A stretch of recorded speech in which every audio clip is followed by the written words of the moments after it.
누가복음 3장 15절부터 22절까지의 말씀입니다. 우리 다 같이 읽겠습니다. 백성들이 바라고 기다림으로 모든 사람들이 요한을 혹 그리스도신가 시인중에 생각하니 요한이 모든 사람에게 대답하여 이르되 나는 물로 너희에게 세례를 베풀거니와 나보다 능력이 많으신 이가 오시나니 나는 그의 신발끈을 풀기도 감당하지 못하겠노라. 그는 성령과 불로 너희에게 세례를 베푸실 것이요 손에 키를 들고 자기의 타작마당을 정하게 하사 알곡은 모아 곳간에 들이고 죽정이는 꺼지지 않는 불에 태우시리라. 또 그 밖에 여러 가지로 권하여 백성에게 좋은 소식을 전하였으나 분봉왕 헤롯은 그의 동생의 아내 헤로디아의 일과 또 자기가 행한 모든 악한 일로 말미암아 요한에게 책망을 받고 그 위에 한 가지 악을 더하여 요한을 옥에 가두니라.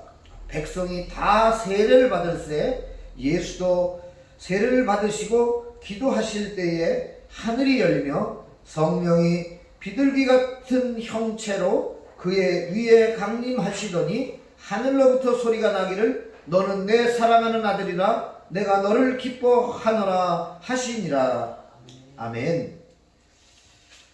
오늘 하나님 주신 말씀을 묵상하며 다시 한번 기도합니다. 사랑의 하나님, 주신 말씀 잘 강해해서 설교하게 해 주시옵소서. 이 말씀이 육신이 되어 우리 안에 거하게 하셔서 우리가 다른 것 바라보지 않게 해주시고 다른 곳 향하여 걷지 않게 하시고 우리의 표대는 오직 천국이며 우리의 모든 것들은 다 예수 그리스도의 인도하심을 받아 움직이게 하여 주옵소서. 어떠한 경우에도 내 생각과 내 지식으로 하지 않게 해주시고 언제나 주님께서 말씀하시는 대로 주님께서 이끄시는 대로 나아가게 해 주시옵소서. 우리 주님의 인도하심을 바라오며 예수 그리스도 이름 받들어 기도 올렸나이다. 오늘 15절 말씀, 백성들이 바라고 기다림으로 바라고 기다린다. 여러분, 바라고 기다린다는 것은 바란다는 것은 무엇을 의미하는 거죠? 소망이죠. 자, 소망이 있으면 내 안에 소망이 있으면 여러분은 무엇을 하지요? 소망이 있는 사람은 기도하게 됩니다. 소망이 없는 사람은 기도가 나오질 않아요. 소망이 없는 사람은 기도할 줄 몰라요. 기도하려고 들지도 않아요. 그래서 아이들에게 소망을 주는 것, 그것이 굉장히 중요해요. 꿈꾸는 것이 있는 사람만이 미래가 있습니다. 자, 꿈이 없는 사람들은요, 오늘을 급급하게 사느냐고요, 못된 짓을 참 많이 해요. 왜냐하면 지금 현재 누리고 싶어서, 지금 현재 쾌락을, 지금 현재 어떤 만족을, 지금 현재 무엇인가를 얻기를 위하다 보면 범죄하게 됩니다. 하나님 앞에 마땅치 않은 그런 행동들을 하게 되는 것이 바로 소망이 없는 사람들의 모습입니다. 소망이 있는 사람들은 바라고 그 바라는 것을 위하여 기도합니다. 그리고 그 기도를 하나님께 드렸으면 또 잠잠히 기다릴 줄도 아는 것이죠. 자, 갈라디아서에 보면 그때에 이런 표현들이 많이 나와요. 근데 그때에, 바로 이 때에, 하나님의 때에, 이런 때에라는 것은 바로 백성들이 바라고 기다림으로 그때가 오는 것입니다. 바로 그때에 모든 사람들이 요한을 혹 그리스도신가 시인중에 생각했어요. 자, 바라고 기도한 사람들의 그 기도는 무엇이었을까요? 바로 메시아를 바랐고 메시아를 기다렸다는 것을 의미해요. 메시아, 구약성경 전체의 내용이 다 뭐라 그랬습니까? 그 선지자들이 다 손가락질을 하는 거라 했어요. 어느 때가 되면 메시아가 온다. 자, 메시아는 이런 분이시다. 메시아가 왔을 때 우리에게 어떤 삶이 주어질 것이다. 이런 계속해서 사인을 보내고 있어요. 사인. 그 사인이 이제 사람들이 바라고 기도하고 기다린 상태에서 보니까 자기들이 기도한 메시아가 혹시 저 요한? 하고 마음속에 요한인가? 요한이 메시아인가? 라고 심중에 생각했다라고 하는 거예요. 그래서 이제 요한에게 묻습니다. 자, 요한이 모든 사람에게 대답하여 이르되 나는 물로 너희에게 세례를 베풀거니와. 자, 지난주 예배 때 세례란 어떤 거라 그랬어요? 세상이라는 애굽이라는 땅에서 홍해 바다를 통과하면서 이 애굽 쪽에서 홍해 바다로 들어간 이스라엘 백성들을 보면 어떤 모습인가요? 자, 그 홍해 바다에 빠져 죽은 자 같이 보이죠. 그러나 가나안 방향에서 이 홍해 바다를 통과해서 나오는 사람들을 보면 어떤 모습입니까? 살아나오는 사람이죠. 그래서 세상에서 죽고 천국에서 사는 사람들이 바로 세례받은 사람들이에요. 그래서 세례를 받은 사람들은 예전으로 다시는 돌아갈 수 없는 그런 사람이라는 거죠. 그래서 세상에서 빠져나와서 어떻게 빠져나왔을까요? 요한복음 10장을 통해서 보면 양의 무리에서 내 주인 되시는 예수님께서 우리의 이름을, 각자의 이름을 불러주셨다라고 얘기합니다. 그래서 우리는 하나님의 뜻에 의해 하나님의 그 예정된 택정된 사람들로서 우리가 그 이름을 불리워져서 나온 사람이라는 거예요. 그래서 다시는 뒤로 돌아가면 안 되는 사람들이라는 거예요. 만약에 다시 뒤로 돌아가서 하나님이 안 계신 것처럼 우리가 방탕하게 살고 우리 멋대로 살고 우리의 계획을 완성시키고 우리의 목적을 달성시키기 위해서 다른 사람들을 나의 희생양으로 삼으며 살아간다면 그 사람은 하나님께서 반드시 벌을 주시고 종아리를 때리시고 발바닥을 때리시고 그리고 다시 끌어가신다. 고통 가운데 맞고 할래 그냥 할래 그러면 그냥 하는 게 낫지. 한 번 더 나는 아닌가벼 하고 뒤로 돌아가서 옛날로 돌아가서 세상으로 돌아가서 산다면 그 사람은 바보 같은 인생이 될 겁니다. 자, 요한은 나는 물로 너희에게 세례를 베풀거니와 라고 하는 것. 이 물 세례도 중요합니다.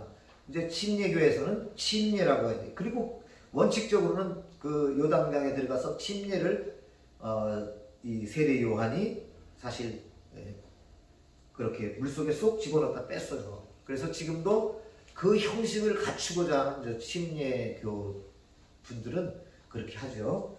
자, 그래서 세례가 이제 세례 그게 이제 몸을 닦기 위한 것이 아니고 사실은 마음을 닦고 우리의 인생을 닦고 우리의 그 더러운 것들을 하나님께서 깨끗이 씻어주시고 그 씻어주는 정도가 아니라 원칙적으로는 우리 나의 자아며 그 육적 또 정신적 그 문제들을 다 완전히 죽여버리고 새 사람으로 바꾸는 것을 세례라고 말하는 거라 그랬어요.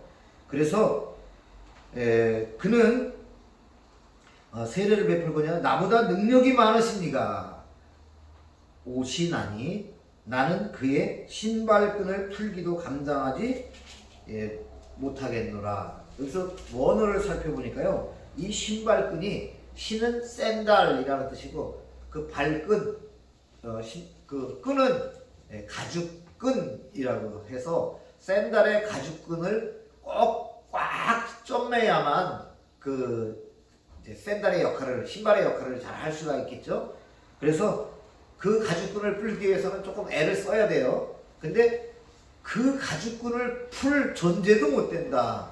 거기에는 내가 얼마나 미약한 존재인지를 이 세례 요한이, 사람들은 이 세례 요한이 혹시 메시아가 아닐까? 자, 바리새인과 서기관들 감히 그 백성들 위에 선생으로 위세를 떨치고 있는 바리새인과 서기관들, 그리고 사두개인 제사장들을 향해서 이 독사의 자식들아 하고 큰 소리를 치고 또 자기들을 세금을 걷어가고 있고 자기들을 억압하고 뺏고 있는 그 군인들을 향해서 이렇게 엄중한 경고를 때리는 그 세례 요한을 보면서 야, 멋있다, 참 대단하다 하고 저분이 혹시 메시아가 아닌가? 라고 그 심중에 생각할 만큼 멋진 그 세례 요한의 그 당당함을 사람들은 보고 있지만 그 세례 요한은 그 당당함 밑에 자기 자신을 낮추고 나는 감히 신발이 어디 있습니까? 사람의 몸에서 가장 낮은 곳에 있죠. 거기 신발끈을 풀려면 끙끙거리면서 무릎을 꿇고 그냥 거기서 그 몸을 낮춰서 풀어야 돼요. 근데 그런 존재도 못 되는 미약한 존재다라고 이렇게 세례 요한은 겸손한 모습을 예수님 앞에 보였던 것입니다. 이 모습은요, 진정 성령에 사로잡힌 사람만이 그런 태도를 보일 수가 있는 거예요. 사람들이요, 길거리를 다니다 보면 사람들이 그 얼굴에 평화가 있고 그 얼굴에 그리고 가난과 그 삶에 그냥 찌들린 그런 모습들이 다 보여요. 그 얼굴에 풍기는 그 풍미가 다 보여요.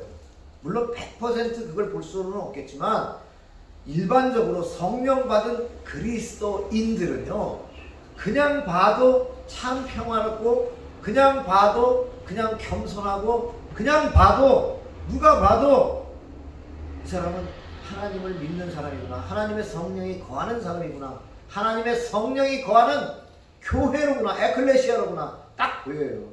창세기에서 이삭을 보고 우물 3개를 내리풀 동안 계속 이삭이 우물 하나만 풀면 파내면 그래서 물이 나오면 기다리고 있다가 뭘 했어요? 이 블레셋 놈들이 뺐잖아요. 계속 뺐잖아요. 그 2번째 팠는데 또 뺏어요. 그럼 걔네들은 왜 자기들이 우물 파지 왜 남이 파는 거 뺏어요? 아무리 파도 딴 데는 우물이 안 나와요. 사막의 광야에 어디에 물이 그렇게 잘 나와요. 그런데 이삭이 팔 때는 나오는 거예요. 근데 파놓기만 하면 뺏어가요. 거기서 말하는 3번째 우물을 팠는데 르호봇이라는 우물을 파게 되죠. 그 3번째 우물을 팠다. 그럼 우물 3개만 팠다는 얘기가 아니라 세상의 사람으로서의 최대한의 노력을 다 해고 고생해서 우물을 수십 개일지 수백 개일지 팠다는 거예요.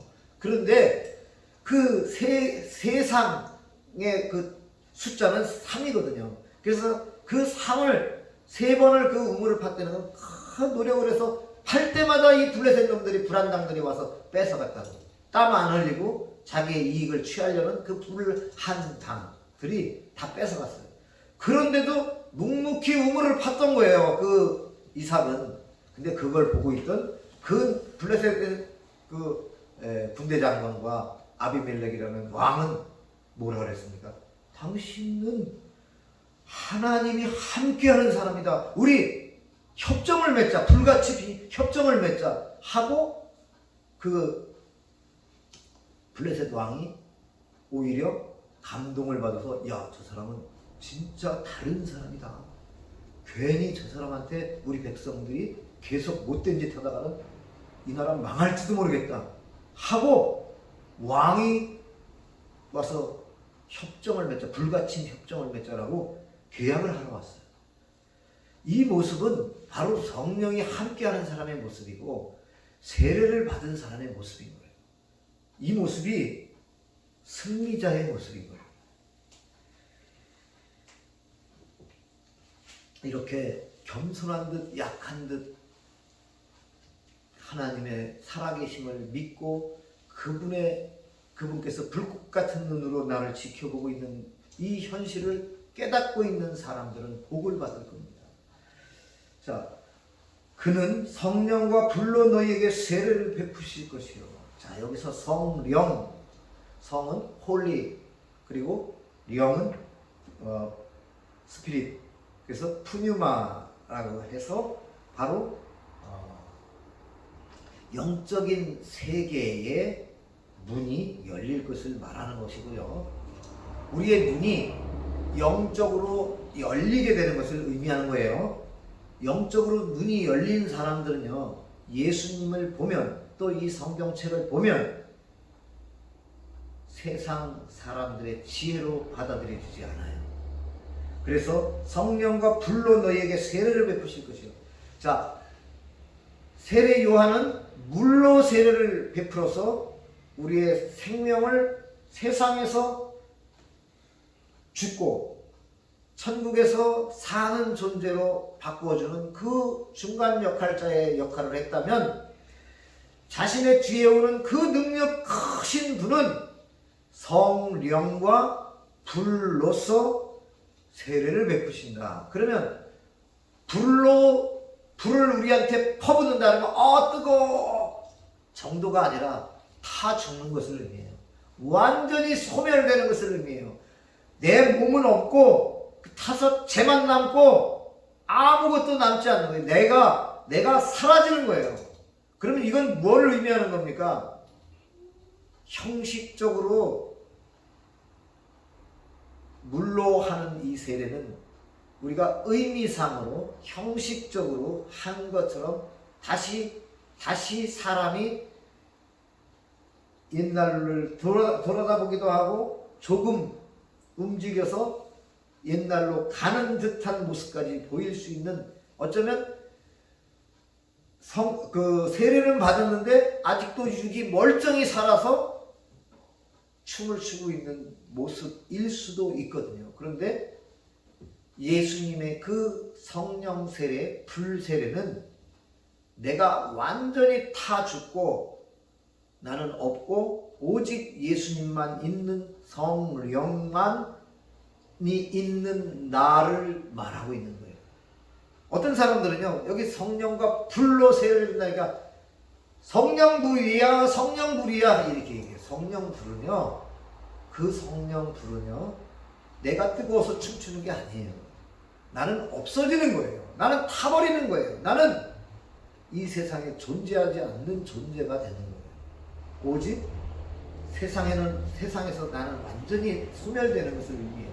그러면 그런 사람이 어디서 교만을 떨 수 있겠어요? 이 예수의 성령으로, 주님이 주시는 성령으로 세례를 받은 사람은 절대로 잘난 척할 수 없어요.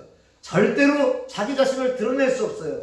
절대로 누구 앞에 다른 사람을 낮추거나 다른 사람을 공격하거나 다른 사람들을 향하여 라가라고 말할 수가 없어요.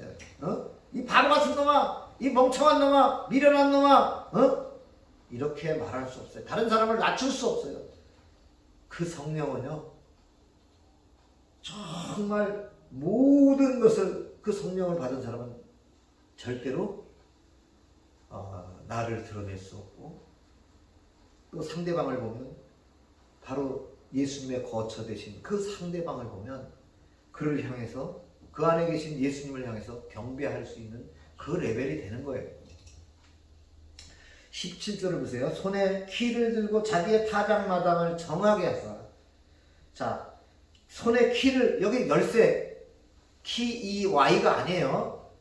뭐냐? 이거는 까부르는 거 있죠. 곡식을 까부르는 그 키를 말하는 거란 말이에요. 돌과 북대기라 그러죠. 이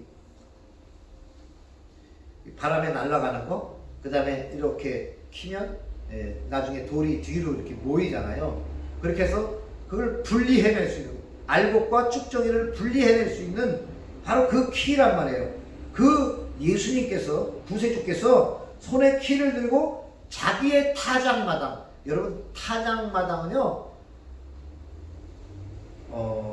뭐라고 얘기를 해야 돼요? 이 무한 궤도 같이, 우리 그 타작할 때 못 같은 게 막 이렇게 있는 그 둥글레통 있죠. 거기다가 이렇게 털죠. 거기 손 다쳐봤어요? 나 다쳐봤거든요. 한 3년은 여기가 시리고 아주 죽을 뻔했어요. 손 못 쓸 뻔했어요. 그냥 허옇게 뼈가 나도록 이 살이 풀어졌어요. 하나님께서는 지금 세례 요한의 입술을 통해서 무슨 얘기냐면, 심판날에 바로 이 타작기에 들어가서 털려 나와서 알곡과 쭉정이가 갈라지는 그 타작기에 들어가는 그날이 올 것이다. 그게 심판날이라는 거예요. 우리가 타자 뒤에 딱 들어가서 알곡은 알곡대로 이 쭉정이 쭉정이대로 갈라져서 이제 결론이 나버리는 그런 날이 올 것이다. 그래서 알곡은 모아 곡간에 들이고 쭉정이는 꺼지지 않는 불에 태우시리라. 꺼지지 않는 불, 꺼지지 않는 불, 이건 지옥을 말하는 거죠. 쭉정이는 지옥으로, 알곡은 하나님의 곡간으로. 그러면 이 심판날에 우리는 무엇으로 심판을 받게 될까요? 무엇으로? 여러분은 성경 속에 무엇으로 심판을 받는다고 그랬죠? 자신의 말과 행동. 근데 아니 내 말이 어때서 내가 무슨 행동을 하든 자기가 할 권리가 있는 것 아닌가?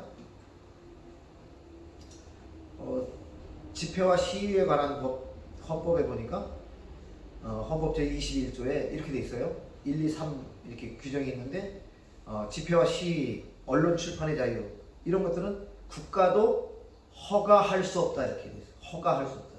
만일 죄를 그거에 대한 이 제한을 하게 될 경우 이제 국가보안법에 의해서만 이제 제한을 할 수 있다 이렇게. 왜냐하면 모두의 안녕을 위해서, 안전을 위해서만 제한할 수 있다. 이게 악법이다. 그래서 또 고치자 이런 사람들도 있는데 그거는 또 무조건 없애면 안 되는 거예요.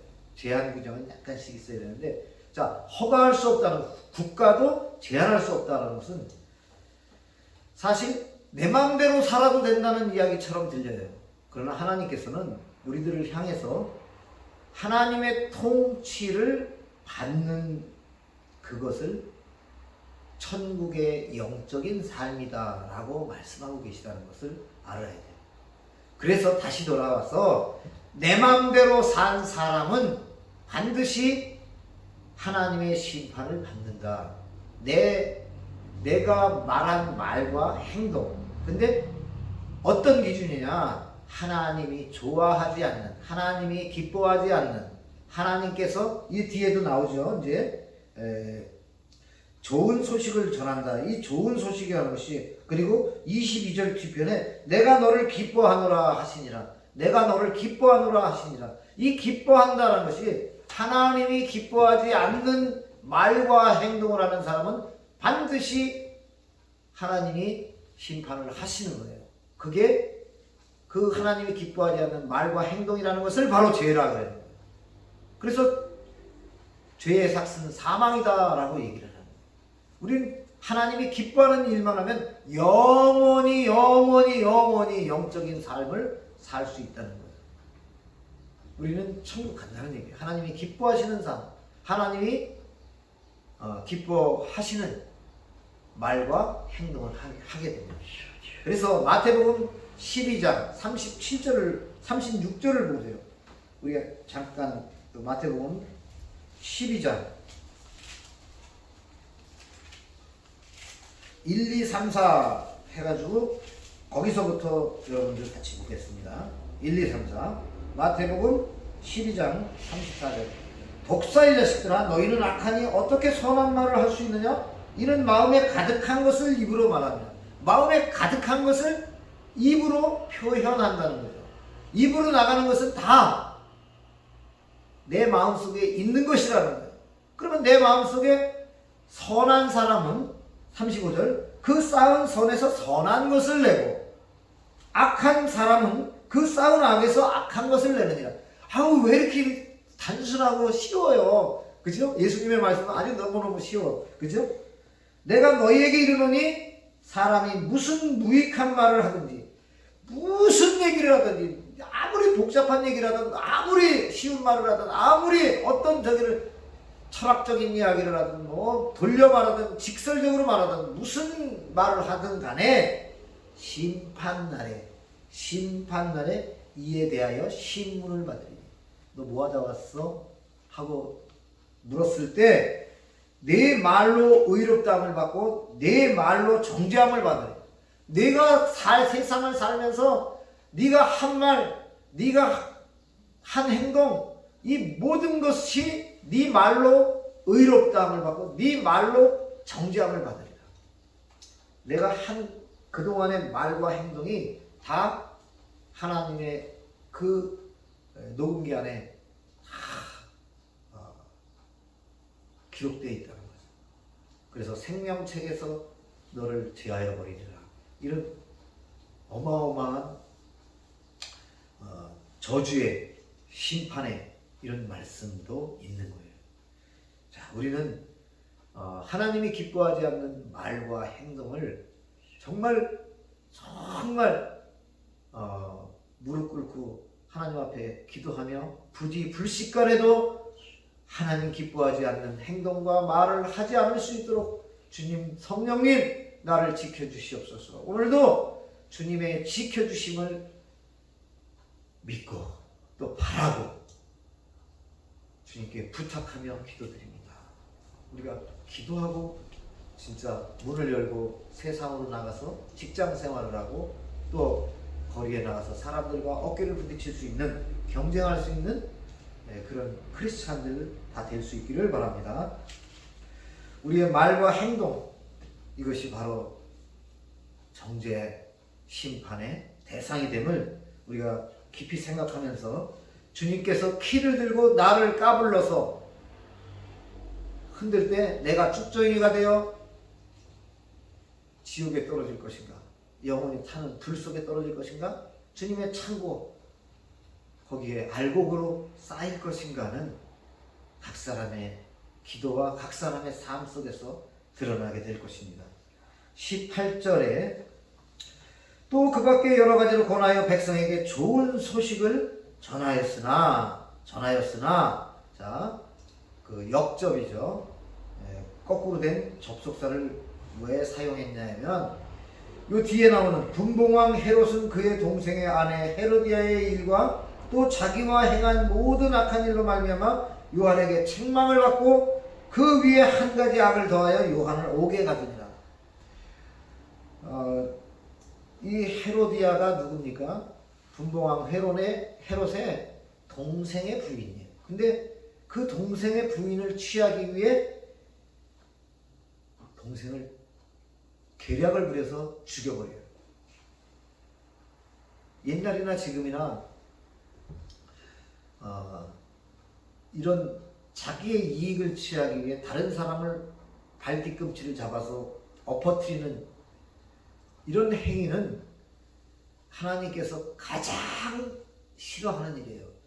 그래서 의인, 사람이 낳은 사람 중에 가장 의인인 이 세례 요한과 정말 가장 악한 놈 이 헤롯 왕을 동시에 대비를 시키는 거예요. 우리한테 하다못해 이런 짓까지 하며 사는 인간과 하나님의 말씀을 지키며 그런 사람을 책망하며 선지자의 삶을 살다 돌아가신 이 세례 요한의 삶이 여기서 끝이 아니다라는 것을 하나님은 우리에게 보여주고 계십니다.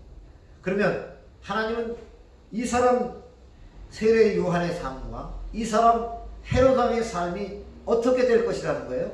바로 이 앞에 말한 알곡과 쭉정이의 삶을 그대로 보여준 거예요. 세상에서 권력을 부리다 못해 자기 동생까지 죽이고 동생의 댁까지 뺏어서 살고 결국 이 기록에 의하면 헤롯의 자기 본부인은 누명을 씌워서 그 처갓집까지 다 죽여요.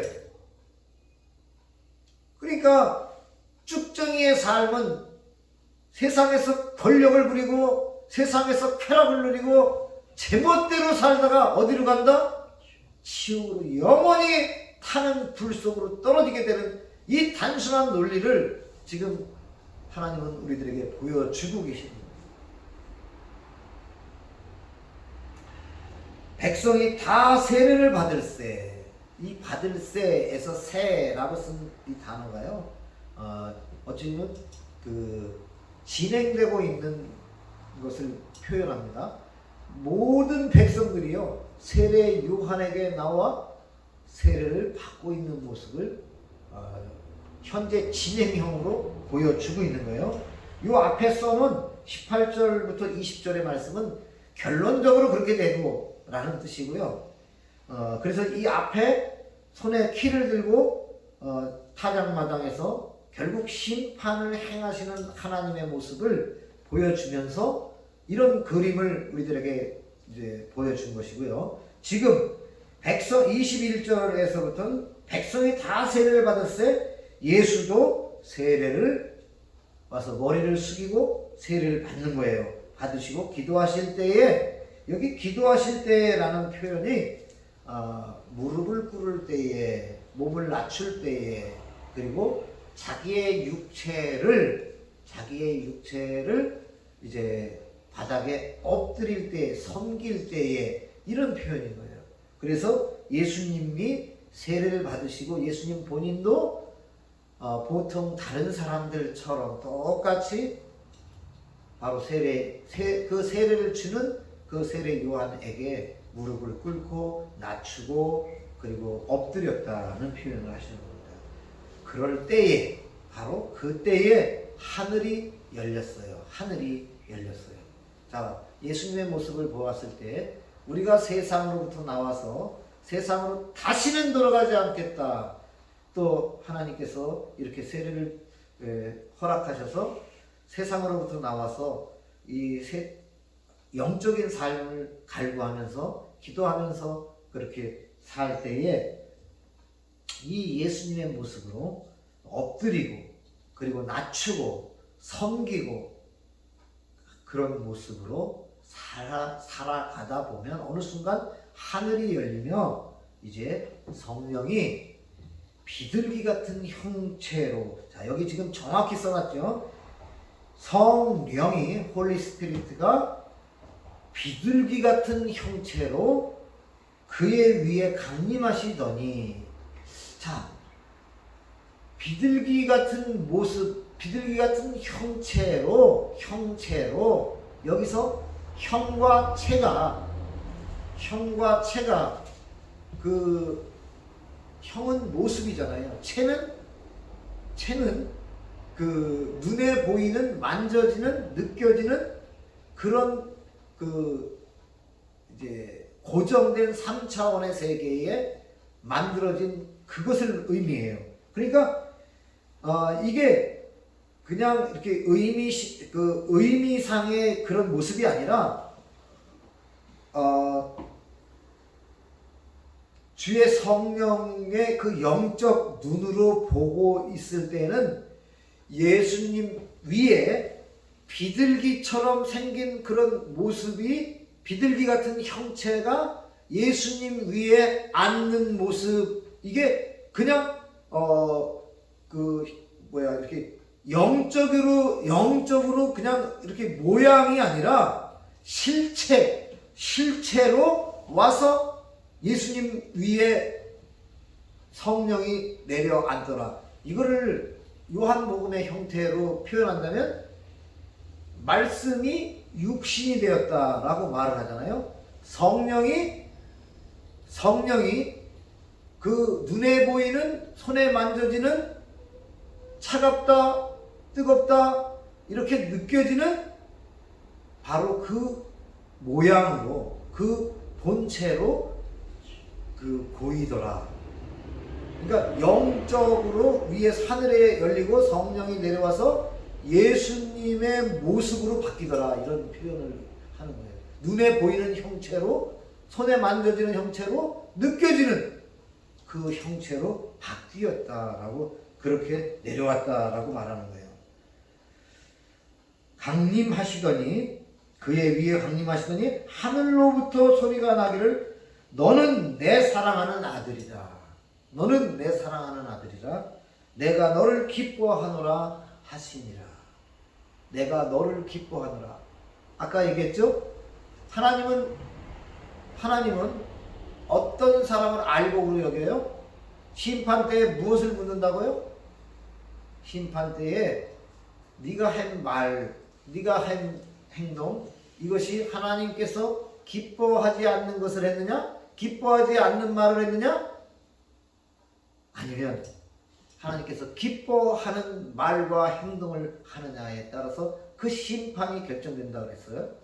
그런데 바로 예수님을 향하여 하늘에서 음성이 들리면서 뭐라고요? 내가 너를 기뻐하노라. 여러분, 하나님께서 여러분을 향하여 예수님께 말씀하신 그 말씀대로 내가 너를 기뻐하노라 라고 하나님의 주시는 그 음성을 들을 수 있는 여러분 되시기를 바랍니다. 저도 살아오면서 저도 모르게 정말 느끼지 못하고 있었던 그 시점에 하나님의 음성을 여러 번 들었어요. 그런데 그 하나님의 음성을 들을 때마다 제 삶이 완전히 판이 뒤집히는 현상들이 일어났었죠. 제가 신학을 하다가 중단하고 그냥 삶의 무게에 힘들게 막 살아가다가 사실 우리 사모를 만나고 그 뒤에 신혼의 단꿈에 또 잘 살고 있었잖아요. 근데 어느 날 새벽에 갑자기 우리 권사님이 나타나가지고 호통을 치는 거예요. 일어나라고. 근데 그 호통을 치는 그 소리가 너무 진짜 이렇게 마음이 상할 정도로 소리를 그냥 야단을 치시는데 그게 꿈이라고 느껴지지가 않고 기절을 하듯이 벌떡 일어났어요. 자다가 새벽 4시인데 나가보니까 어머니 오셨어요? 나가보니까 없어요. 다시 들어와서 다시 잠이 들었죠. 근데 또 그보다 더 큰 소리로 일어나라니까 하고 소리를 지르시는 거예요. 나가보니까 없어요. 온몸에 진땀이 쫙 흘렀죠. 샤워를 하면서 제가 느꼈어요. 하나님이 부르시고 계십니다. 다시 신학교를 가서 졸업을 하고 이제 전도사고시를 보고 개척을 하고 목회자의 삶을 살게 된 거죠. 이 하나님의 음성이 이제 들리는 그런 시점들이 있습니다. 그 하나님의 음성이 하나님께서 기뻐하시는 말과 행동을 할 수 있는 그러한 사람으로 살아가게 하시고, 주의 성령은요, 이 세상 것, 더러운 것, 하나님이 기뻐하시지 않는 것을 모조리 태워버리고 우리를 하나님의 알곡으로, 하나님이 기준으로 알곡으로 만들어서 하나님의 곳간에 들이시기를 원하십니다. 여러분들도 바라고 기다리시면서 하나님께 그 소망을 갖고, 하나님, 제가 알곡이 되기를 원합니다, 이렇게 정말 단순하고 순수하고 순진한 이러한 기도를 하실 수 있는 여러분 되시기를 바랍니다. 예수님의 삶은 이제 개봉박두입니다. Be the continue예요. 이어집니다. 이제 다음 23절부터는 흥미진진한, 정말 예수님께서 어떤 배경에서 어떻게 이제 사역을 하시는가가 또 펼쳐집니다. 새날, 좋은 날 보시기를 원하시는 분들은 정말 하나님의 말씀 바라면서 기도하면서 하나님 음성 들을 수 있는 여러분 다 되실 수 있기를 바랍니다. 기도하시겠습니다. 좋으신 하나님, 하나님께서 인도하셔서 우리가 여기에 나왔습니다. 주님께서 저희의 이름을 불러주셔서 세상에서 교회로 나왔습니다. 우리 하나님, 주님의 성령이 저희 안에 거처 삼으시고 안주하셔서 저희를 주장하시고 이끄셔서 언제나 하나님이 기뻐하시는 말과 행동만 할 수 있는 저희들 다 되게 해 주시옵소서. 바리새인과 서기관들이 자신들의 이익을 위해 자신들이 생각하고 있는 그 이상을 위해, 철학을 위해 헤롯과 협약하여 그 헤롯 성전을 짓는데 백성의 고혈을 짜는 그 모든 것에 협약을 했던 것처럼, 아버지, 정치인들이 이리 물리고 저리 물리고 자기들의 이익과 자기 집단의 이익을 위해, 그 세력을 위해 행동하지만 우리는 우리 안에 계시는 주님의 성령의 인도함대로 사는 정말 순수하고 순진하고 깨끗한 사람들 다 되게 해 주시옵소서. 우리 주님의 인도하심을 바라오며 예수 그리스도 이름 받들어 기도 올리옵나이다. 아멘. 아멘.